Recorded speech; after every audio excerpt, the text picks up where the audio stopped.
বন্ধুরা, আজ আমার মেয়ে করছে রান্না। আর কি রান্না করছে দেখুন, ফুলকপির পকোড়া। প্রত্যেক দিনই রান্না করে।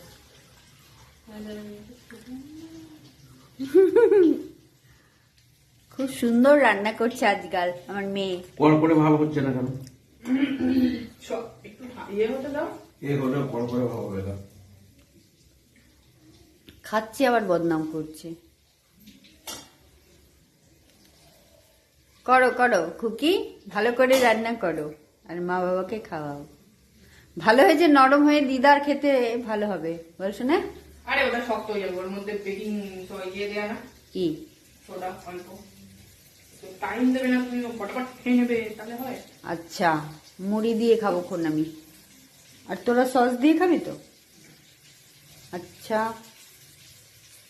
হাই ফ্লেমে